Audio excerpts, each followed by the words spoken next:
একসময় বড় বড় ব্যাটারদের আতঙ্কের জায়গা ছিল মুস্তাফিজুর রহমানের স্লোয়ার কাটার, যে কাটারের ফাঁদে পড়ে অনেকেই প্যাভিলিয়নের পথ ধরতেন। সময়ের সাথে সাথে সেই কাটারের অবশ্য ধার কমেছে, তবে ক্রিকেট বিশ্বে মুস্তাফিজ যে আতঙ্ক ছড়িয়েছিল তা আজও মনে রেখেছেন অনেকে।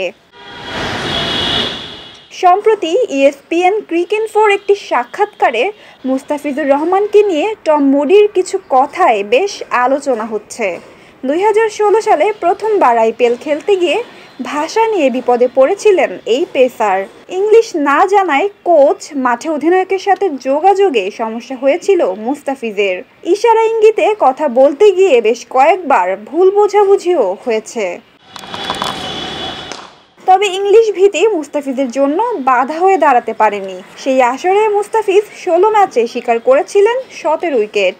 দল সানরাইজার্স হায়দ্রাবাদ জিতেছিল শিরোপা, আর তাতে বড় অবদান রাখায় মুস্তাফিজ হয়েছিলেন উদীয়মান ক্রিকেটার।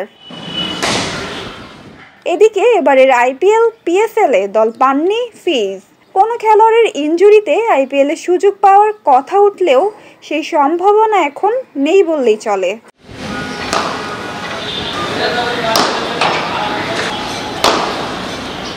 অন্যদিকে কদিন বাদেই অনুষ্ঠিত হতে চলেছে বাংলাদেশ জিম্বাবুয়ে টেস্ট সিরিজ। সেই সিরিজকে সামনে রেখে মিরপুরে ব্যাটিং অনুশীলন করছেন মুশফিকুর রহিম। টি-20 ফরম্যাটে আগে থেকেই এবং ওয়ানডে ফরম্যাটে মাসখানেক আগে অবসর নিয়েছেন তিনি।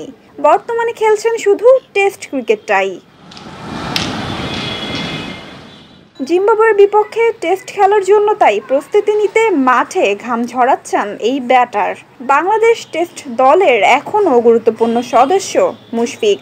জিম্বাবুয়ের বিপক্ষে টেস্ট সিরিজ জয়ের জন্য নিজেকে মেলে ধরতে তাই সর্বোচ্চ চেষ্টা করছেন মুশফিকুর রহিম।